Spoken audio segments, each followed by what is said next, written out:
Creen que cuanto más ignorante sea la gente, más les va a votar a ellos. Y probablemente tengan razón, claro, pero ¿a qué precio? La ignorancia es el combustible del populismo y el populismo es incompatible con el progreso.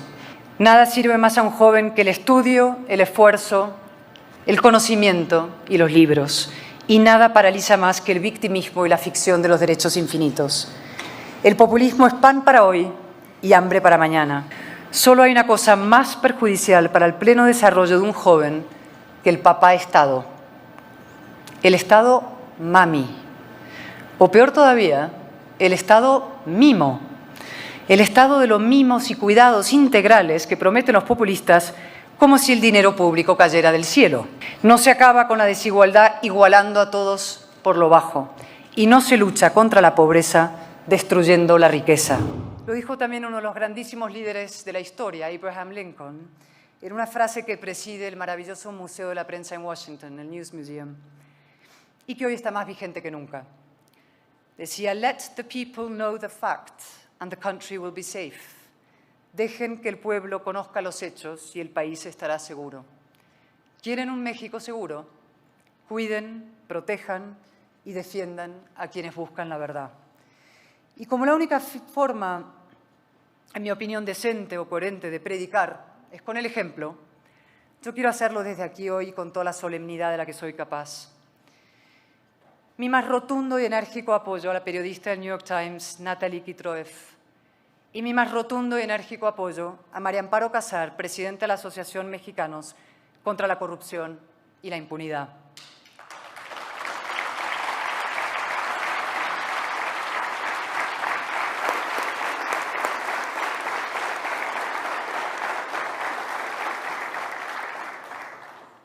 El hostigamiento del que son víctimas deja en evidencia la deriva autoritaria de quien las hostiga, su deriva autoritaria y su miedo a perder el poder. Cuarta pregunta relacionada con la anterior. ¿Puede haber democracia sin seguridad? Lo dije en el Festival de las Ideas de Puebla, maravilloso festival, por cierto. Pocas veces he visto algo tan bien organizado y producido. Y lo repito hoy aquí porque la situación no ha variado en mes y medio y porque yo quiero para los mexicanos lo mismo que para mí. México, esta nación admirable, este país formidable, esta potencia económica y cultural impresionante, está siendo tomada por el crimen organizado con la complacencia de quienes deberían defenderla. Lo dije entonces, abrazos no balazos, o abrazos a los que dan balazos. El eslogan es maravillosamente redondo y bonito, pero el resultado es devastador. Devastador para la democracia y sobre todo para los jóvenes. Miles de jóvenes mexicanos se están matando y muriendo. Miles de jóvenes mexicanos están viendo truncadas sus vidas en los cementerios y en el AMPA. Y esto no es responsabilidad solo de los criminales, también lo es de quienes diseñan y aplican las políticas de seguridad. Esa es la responsabilidad nuestra, los políticos. Cuando un gobierno traslada la falacia de que las cárceles son bastiones de una cultura autoritaria y represiva, cuando un gobierno permite que criminales queden impunes, cuando un gobierno emplea más esfuerzo y energía a atacar a periodistas, activistas o rivales políticos que en combatir la delincuencia, el crimen avanza, prospera, se adueña de las instituciones, atrae nuevas vocaciones, se convierte en un atajo para jóvenes extraviados, en un atajo hacia el abismo. Llaman, como dije, política al abrazo, a una mezcla letal de incapacidad y connivencia. Y además dicen que no hay alternativa. ¿Y sí la hay? Vuestro país no está condenado a sufrir más de 30.000 asesinatos al año, 180.000 en el último sexenio. México no está condenado a sumar más de 150.000 desaparecidos. Vi la cifra el otro día. Y sus familias buscándolos, llorándolos. México no está condenado a ser el cortijo de los cárteles. México no está condenado a mutar hacia un narcoestado. El crimen organizado sí puede ser derrotado. Solo hace falta dos cosas. Un presidente, un líder, presidenta líder, sin miedo y jóvenes rebeldes. Jóvenes mexicanos, como decía entonces y digo ahora, rebélense frente a la violencia y la resignación. Exijan a sus gobiernos instituciones limpias y calles seguras. Reclamen la máxima contundencia con las mafias y los cárteles. No permitan que nadie, por incapacidad o interés, destruye la democracia que sus padres, con tanto esfuerzo y tanto amor, recuperaron. Les va a dar la vida en ello, a muchos literalmente, y con la vida, desde luego, todo lo demás. Sin seguridad no hay nada, ni libertad, ni progreso, ni el bienestar más elemental. Hablemos ahora de eso, del progreso social, de cómo salir de la pobreza y abrazar una vida mejor. Es mi quinta pregunta. ¿Puede haber éxito sin esfuerzo? Algunos casos hay, desde luego. Están, por ejemplo, en TikTok. Son espectaculares y efímeros, tan efímeros como un TikTok. El progreso de verdad tiene raíces, y esas raíces son el estudio, el trabajo, el esfuerzo y la concentración, todo lo que el populismo desprecia. Y les voy a poner un ejemplo español que aquí en una universidad va a resonar todavía más, ¿no? Hace unos meses el Gobierno de España reformó la Ley de Educación para rebajar todavía más la exigencia en los colegios. Menos exámenes, más fáciles y asignaturas, digamos, blanditas, soft, light, woke. Por ejemplo, matemáticas socioemocionales con perspectiva de género. Sí, se ríen, pero luego hay que ir a estudiar esto, ¿no? 2 más 2 son 4. Matemáticas socioemocionales. Y con esto vamos a competir con los chinos, con los coreanos y con cualquiera, ¿no? Lo saben muy bien los empresarios mexicanos, que están entre los mejores del mundo. Hoy las empresas compiten sobre todo y salvajemente para captar talento. Pero para poder captar talento antes tiene que haberlo. Y a este ritmo cada vez habrá menos. Uno de los fenómenos más alucinantes y nocivos de la última década es la destrucción de la figura del experto, derribado de su pedestal, como las estatuas de Colón, de Washington, de David Hume. El periodista convertido en tuitero. El parlamentario, yo, reducida a palmero, ¿no? Los que aplauden a unos o al otro. El científico homologado al curandero. Y en cambio, el influencer, erigido en preceptor y maestro, el instagramer encumbrado como un oráculo y cualquiera elegido presidente del gobierno. Flotamos en la era de la mediocridad. El conocimiento, la experiencia y el mérito, los hechos, la ley y el esfuerzo, los pilares del progreso, los verdaderos pilares del progreso, han sido arrumbados como si conformaran un canon caduco, el reaccionario mundo de ayer. Lo que importa ahora son mis opiniones y sobre todo mis sentimientos. El fluido, autodeterminado y determinante yo, moi, mí. No es que el mérito se desprecie, es que se combate con la hazaña del cruzado. Y eso es nuevo. Nunca se había politizado la ignorancia como ahora. Nunca se había hecho de la mediocridad y hasta del muera la inteligencia una consigna moral.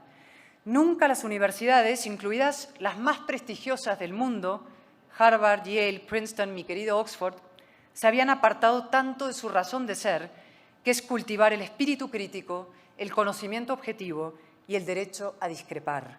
Todo lo que ustedes, mis admirados inconformes aquí, van a rescatar para aventura de la juventud mexicana y no solo mexicana. Esto no es tanto una guerra cultural como una guerra contra la cultura. Lo que algunos están promoviendo es un auténtico apocalipsis cognitivo. Creen que cuanto más ignorante sea la gente, más les va a votar a ellos. Y probablemente tengan razón, claro, pero ¿a qué precio? La ignorancia es el combustible del populismo y el populismo es incompatible con el progreso. Yo no tengo, lamentablemente, 25 años, ya me gustaría porque me afiliaría inmediatamente aquí, me alistaría para intentar estudiar aquí, ni tampoco 30, pero los he tenido y lo sé.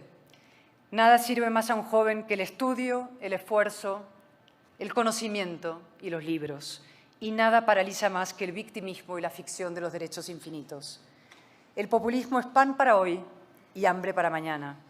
Hipersusceptibles, ofendidísimos, rapidísimos en inventarse agravios y reacios a asumir riesgos, muchos jóvenes son hoy candidatos fijos a un desengaño histórico, y nuestro deber principal es evitárselo. Lo dije al principio. A los jóvenes hay que dirigirse como adultos, es decir, respetando su inteligencia, diciéndoles la verdad. Y la primera verdad, la más difícil pero conmovedora de las verdades, es que su destino está en sus manos.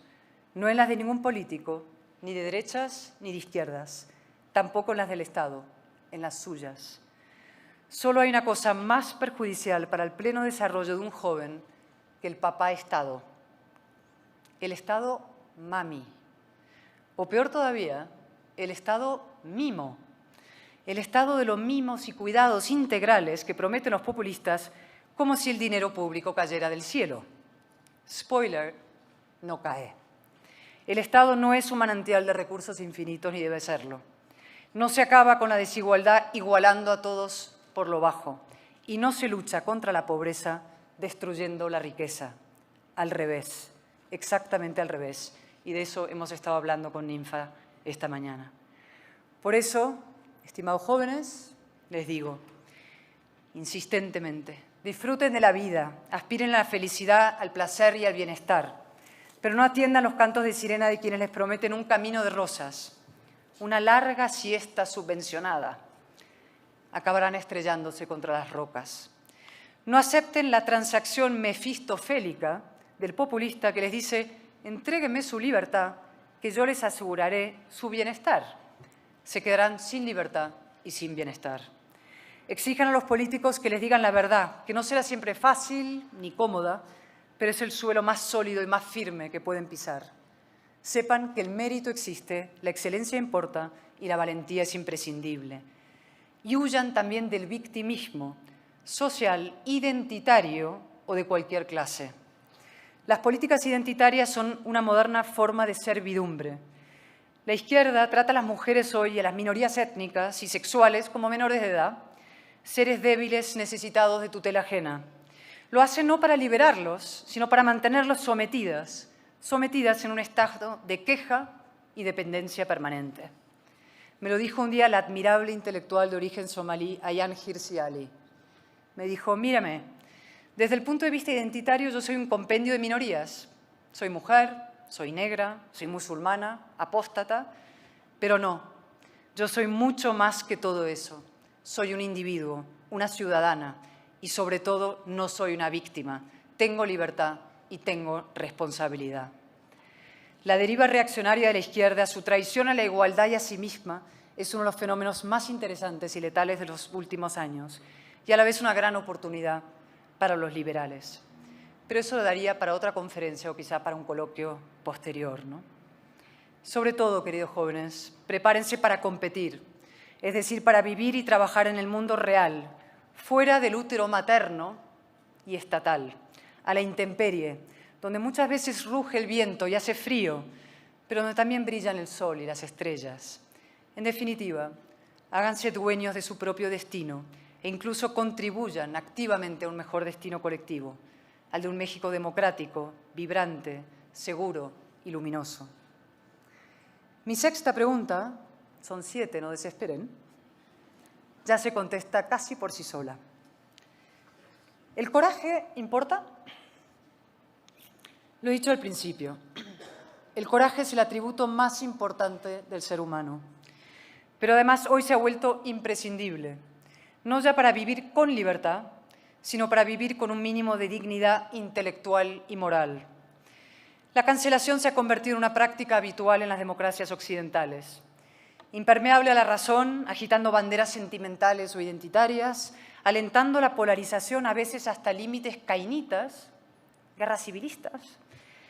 Esa izquierda plantea una disyuntiva perversa: sumisión o conflicto. Si no te sometes, te lanza al paredón como mínimo de las redes sociales. Te llama racista, fascista, machista, indeseable, lo que sea. A veces incluso consigue echarte del tablero. A mí me ocurrió. Lo cuento en mi libro, Políticamente Indeseable, que les animo a leer. Y sin embargo, lo digo mucho y hoy lo enfatizo. Entre el conflicto y la sumisión, yo elijo el conflicto. Primero, porque de tanto manosearlas, las etiquetas se han vuelto irrelevantes. Hoy en España, si no te llaman facha, no eres nadie. Y en México me da la impresión de que 3/4 partes de lo mismo, según he descubierto yo en estas últimas semanas.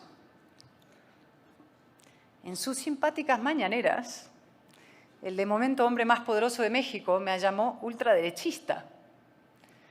No esperaba menos. Sus seguidores han sido más creativos. Colonna, Gachupina y hasta Malinche, lo que a mi maestro Eliot le habría provocado, no sé si el pasmo o la risa. Aunque, ojo, también he recibido algún piropo.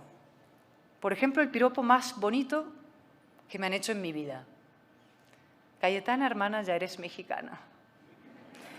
Más allá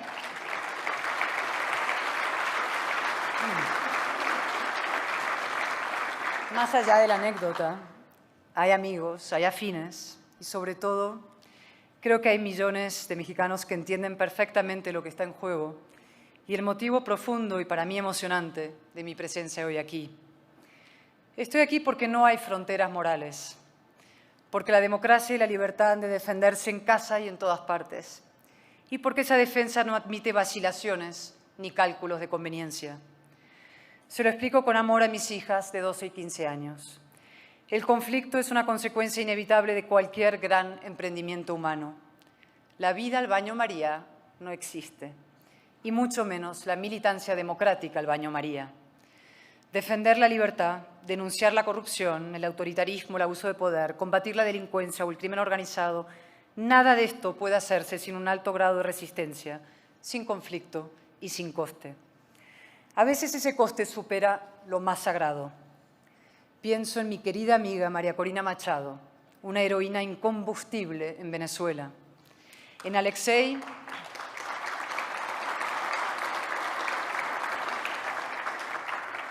Pienso en Alexei Navalny, un mártir en Rusia, asesinado en Siberia.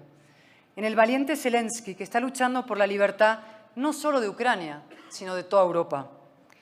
Pienso en las mujeres iraníes ejecutadas por el simple hecho de quitarse el velo y pasear sus melenas al viento. Y pienso también en los cientos, se dice muy pronto, de políticos mexicanos asesinados en los últimos años. Su sacrificio nos señala el camino y también nos recuerda de dónde venimos.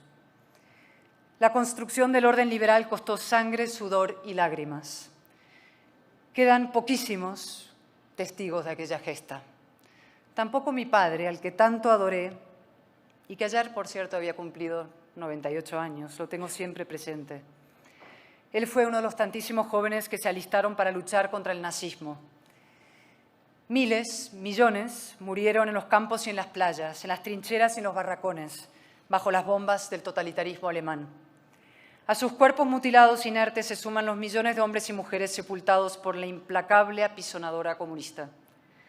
El orden liberal es una delicada mezcla de inteligencia, humanidad y valentía, y su defensa exige sacrificios a los que nuestra generación no está acostumbrada. Pero no hay alternativa. Fuera del orden liberal solo hay fuerza y violencia, decadencia y desolación. Fuera de la democracia no hay libertad, ni paz, ni progreso, ni civilización. Y por eso, estimados jóvenes mexicanos, voy a hacerles un emplazamiento. Sí, yo creo que algunos ya lo saben, porque me van conociendo. Sean salmones. La metáfora del salmón ha tenido una cierta resonancia. Hace unos días coincidí con Paco Calderón en Monterrey y me regaló el cartón original de una maravillosa caricatura que publicó en Reforma, donde aparezco ahí con un par de salmones, ¿no? Para quien todavía no lo sepa, el salmón tiene una peculiaridad y es que nada siempre contra la corriente. Lo hace por un sabio instinto ancestral que le dice: río arriba del esfuerzo está la vida. Río arriba del esfuerzo y de la corriente, incluso puede estar la gloria, ¿no? Con esto acabo, con mi séptima y última pregunta. ¿Hay esperanza para México? Contesten ustedes, ¿hay esperanza para México? Bien, ya son salmones. Por supuesto que sí. Claro que hay motivos para la inquietud profunda, aquí y en todo el mundo. En Europa suenan tambores de guerra Rusia golpea, Irán amenaza, China avanza. En Estados Unidos las elecciones rozan la caricatura.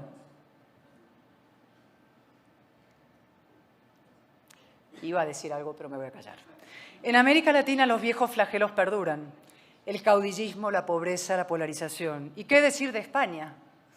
Daría para otra conferencia. Y sin embargo yo no consigo desanimarme y ustedes tampoco deben hacerlo. Todo lo contrario. El pesimismo es la coartada de los cobardes, la excusa para no hacer nada. Y algo peor, el pesimismo es el mejor aliado del populismo.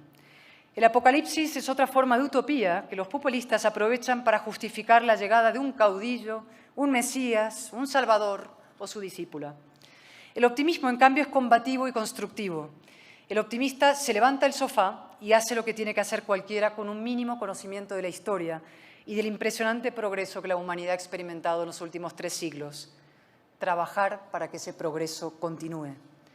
Asumir tu responsabilidad. Bajar a la arena. Defender la democracia. Luchar para mejorar tu vida y la de tus vecinos. Intentar que cuando llegue la muerte, que llegará, mi optimismo tiene un límite, alguien escriba en tu lápida con mano agradecida: hizo todo lo que pudo, por él o por ella no quedó. Ese es mi lema vital, que por mí no quede.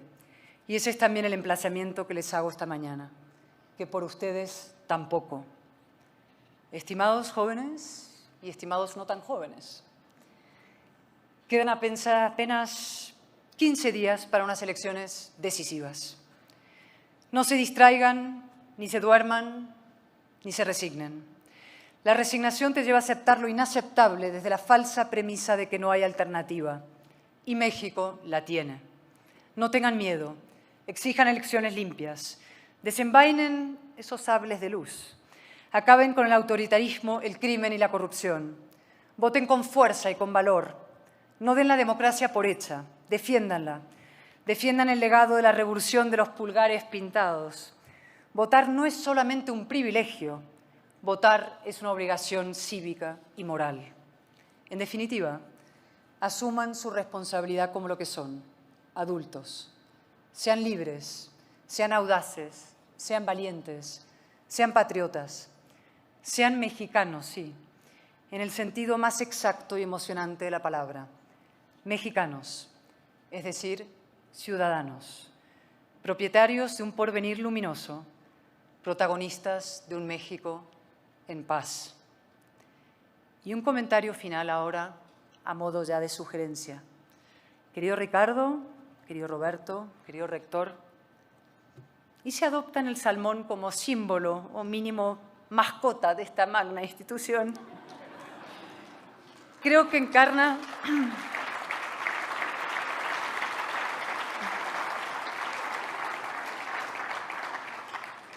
encarna bien su espíritu contracorriente, libre, rebelde, inasequible a las censuras, a las amenazas y a los dogmas.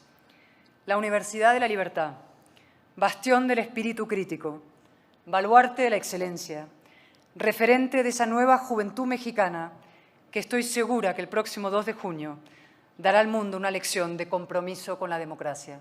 Muchísimas gracias.